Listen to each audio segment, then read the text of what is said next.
প্রযুক্তি, গবেষণা ও উদ্ভাবনের মাধ্যমে আগামী দিনে ভারত বিশ্বের সমস্যার সমাধানে নেতৃত্ব দেবে বলে লোকসভার অধ্যক্ষ ওম বিড়লা প্রত্যয় ব্যক্ত করেছেন।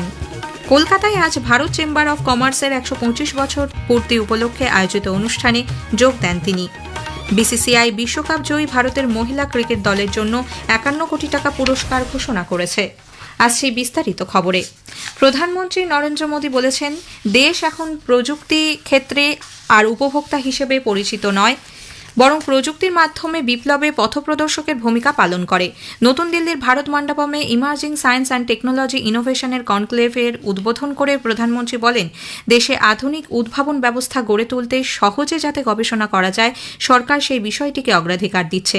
ভারতের সরকারি ক্ষেত্রে ডিজিটাল পরিকাঠামো গড়ে উঠেছে, যা বিশ্বের সর্বাধিক সফল। দেশের বায়ো ইকোনমি বা জৈব অর্থনীতির বিকাশ বহুগুণ বৃদ্ধি পেয়েছে।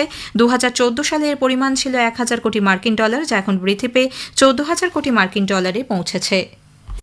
भारत का सेमीकंडक्टर सेक्टर भी अब उड़ान भर चुका है।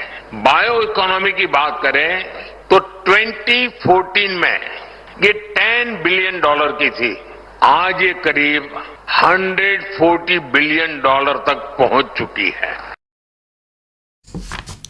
প্রবীণ বিজেপি নেতা প্রধানমন্ত্রী নরেন্দ্র মোদী আগামীকাল মেরা বুথ সবসে মজবুত উদ্যোগের অধীনে বিহারের মহিলাদের সঙ্গে আলাপচারিতায় অংশ নেবেন। সামাজিক মাধ্যমে এক বার্তায় শ্রী মোদী এই অনুষ্ঠানে যোগদানের বিষয়ে উচ্ছ্বাস প্রকাশ করে বলেছেন, বিহার বিধানসভা নির্বাচনে বিজেপি এনডিএ জোটের জয় সুনিশ্চিত করতে মহিলারা উল্লেখযোগ্য ভূমিকা পালন করছে। নির্বাচনী প্রচারে সক্রিয় অংশগ্রহণ বিহারে গণতান্ত্রিক পদ্ধতিকে আরও জোরদার করবে। বিহার বিধানসভা নির্বাচনের প্রথম পর্যায়ের ভোটের জন্য প্রচারাভিযান এখন তুঙ্গে। এনডিএ এবং মহাজোটের তারকা প্রচারকরা আজ বিভিন্ন এলাকায় প্রচারে অংশ নেন। আগামীকাল বিকেলে শেষ হচ্ছে প্রথম দফার প্রচারাভিযান। আকাশবাণীর সংবাদদাতা জানিয়েছেন, বিজেপির শীর্ষ নেতা প্রধানমন্ত্রী নরেন্দ্র মোদী আজ সহর্স এবং কাটিহারে নির্বাচনী প্রচারে যোগ দিয়ে রাষ্ট্রীয় জনতা দল ও কংগ্রেসকে তীব্র আক্রমণ করেন। কাটিহারে এক জনসভায় প্রধানমন্ত্রী বলেন, মহাজোটের দলগুলির মধ্যে কোনো সঙ্গতি নেই। কংগ্রেস কখনোই তেজস্বী যাদবকে মুখ্যমন্ত্রী হতে দেবে না বলেও মন্তব্য করেন তিনি। দলের অপর বরিষ্ঠ নেতা কেন্দ্রীয় স্বরাষ্ট্রমন্ত্রী অমিত শাহ শেওহর এবং সীতামারহিতে জনসভায় বক্তব্য রাখেন। কেন্দ্রীয় সরকার বিহারে বন্যা সমস্যার সমাধানে বদ্ধপরিকর বলে উল্লেখ করেন তিনি।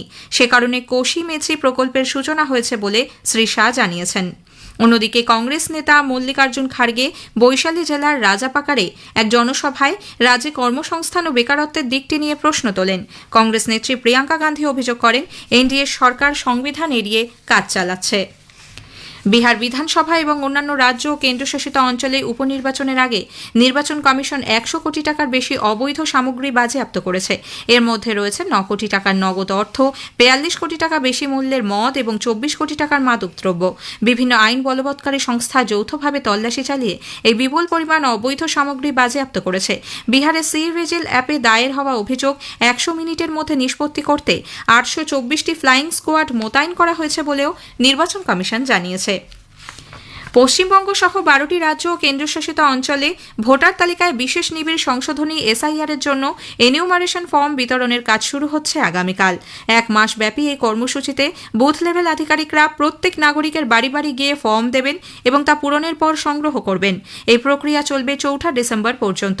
আজই বিএলওরা এনিউমারেশন ফর্ম সংগ্রহ করেছেন। এদিকে ফর্ম বিতরণ পর্ব শুরু হওয়ার আগে আজ বিকেলে রাজ্যের মুখ্য নির্বাচনী আধিকারিক সব জেলাশাসক তথা জেলা নির্বাচনী আধিকারিকের সঙ্গে বৈঠক করেন। এই পর্ব যাতে নির্বিঘ্নে সম্পন্ন হয় সেজন্য সব রকম ব্যবস্থা গ্রহণের নির্দেশ দেওয়া হয়েছে। পশ্চিমবঙ্গে ভোটার তালিকায় বিশেষ নিবিড় সংশোধনীর সময় নথিপত্র যাতে সঠিকভাবে যাচাই ও পর্যালোচনা করা হয় তার জন্য বিজেপি নির্বাচন কমিশনকে অনুরোধ করেছে। নতুন দিল্লিতে আজ অমিত মালভিয়ার নেতৃত্বে বিজেপির এক প্রতিনিধি দল নির্বাচন কমিশনের আধিকারিকদের সঙ্গে দেখা করে এই দাবি জানান। এরপর সাংবাদিকদের শ্রী মালভিয়া বলেন, রাজ্যে এসআইআর এর জন্য যে সমস্ত নথিপত্র নেওয়া হচ্ছে তার মধ্যে বহু নথি এমন আছে যা ভুয়ো এবং অবৈধ। पश्चिम बंगाल में एसआईआर के लिए जो डॉक्यूमेंट्स की सूची है उसको रिव्यू करें, क्योंकि पश्चिम बंगाल में बहुत सारे डॉक्यूमेंट फर्जी हैं, गलत और अवैध तरीके से दिए गए हैं। जो अधिकारी डॉक्यूमेंट्स इशू करने के लिए ऑथराइज्ड नहीं है उन्होंने भी ये डॉक्यूमेंट्स इशू किए हैं। इलेक्शन कमीशन से ये मांग करी है कि वो जो डॉक्यूमेंट सबमिट होते हैं उनकी उपयुक्त अधिकारियों द्वारा वेरिफिकेशन करवाएं। খবর শুনছেন আকাশবাণী থেকে।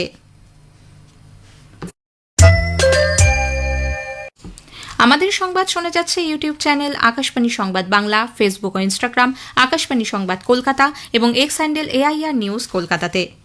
প্রযুক্তি, গবেষণা ও উদ্ভাবনের মাধ্যমে আগামী দিনে ভারত বিশ্বের সমস্যার সমাধানে নেতৃত্ব দেবে বলে লোকসভার অধ্যক্ষ ওম বিড়লা প্রত্যয় ব্যক্ত করেছেন। কলকাতায় এক 5-তারা হোটেলে আজ ভারত চেম্বার অব কমার্সের 125 বছর পূর্তি উপলক্ষে আয়োজিত India @100 an age of new dawn শীর্ষক অনুষ্ঠানে তিনি বলেন, ভারতের মেয়েরা সব ক্ষেত্রেই অগ্রণী ভূমিকা পালন করছে। প্রধানমন্ত্রী নরেন্দ্র মোদীর নেতৃত্বে পরিবেশ বান্ধব প্রযুক্তি উৎপাদনে সবচেয়ে বড় কেন্দ্র হয়ে উঠছে ভারত। কোভিডের সময় নিজেদের আবিষ্কৃত ভ্যাকসিনের মাধ্যমে ভারত যেমন বিশ্বের পাশে দাঁড়িয়েছিল, তেমনি আগামী দিনে গবেষণাতেও পথ দেখাবে। দেশের প্রাকৃতিক সম্পদ, কুশলী কর্মী, উন্নত পরিকাঠামো মিলিয়ে ভারত আজ বিশ্বের শিল্প বাণিজ্য মহলের কাছে সবচেয়ে পছন্দের গন্তব্য। 49তম আন্তর্জাতিক কলকাতা বইমেলা শুরু হবে আগামী বছরের 22শে জানুয়ারি সল্টলেকের বইমেলা প্রাঙ্গণে, চলবে ফেব্রুয়ারির 3 তারিখ পর্যন্ত। এবারের ফোকাল থিম কান্ট্রি আর্জেন্টিনা।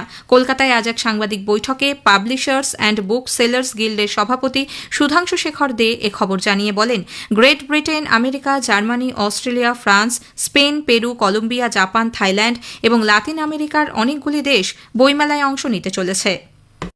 আগামী 2027 আন্তর্জাতিক কলকাতা বইমেলার সুবর্ণ জয়ন্তী হবে। এই উপলক্ষে যেসব আলোকচিত্রী 1976 সাল থেকে 1996 সাল অবধি ময়দানে আয়োজিত বইমেলার দুর্লভ সব ছবি তুলেছেন, তাদের আলোকচিত্রের একটি প্রতিযোগিতা ও প্রদর্শনী করতে এইসব দুর্লভ ও স্মৃতি বিজড়িত ফটোর মধ্যে সেরা 10টিকে আমরা যথাযোগ্য মূল্যে পুরস্কৃত করব। 2026 বইমেলার প্রেস কর্নারে তাদের পাঠানো সব ছবি মনোনয়ন সাপেক্ষে প্রদর্শিত হবে। সমাজ মাধ্যমে AI তথা কৃত্রিম বুদ্ধিমত্তা দিয়ে তৈরি একটি ভিডিওয় দাবি করা হচ্ছে, প্রধানমন্ত্রী নরেন্দ্র মোদী 21,000 টাকা বিনিয়োগে প্রতি মাসে 3.5 লক্ষ টাকা দেওয়ার আশ্বাস দিয়েছেন। এটি ভুয়ো বলে জানিয়েছে সরকার। PIBর ফ্যাক্ট চেক ইউনিটের তরফ থেকে জানানো হয়েছে, ইনসাইট ইন্ডিয়া নামে একটি ফেসবুক পেজে এরকম ভুয়ো বিজ্ঞাপন চালানো হচ্ছে।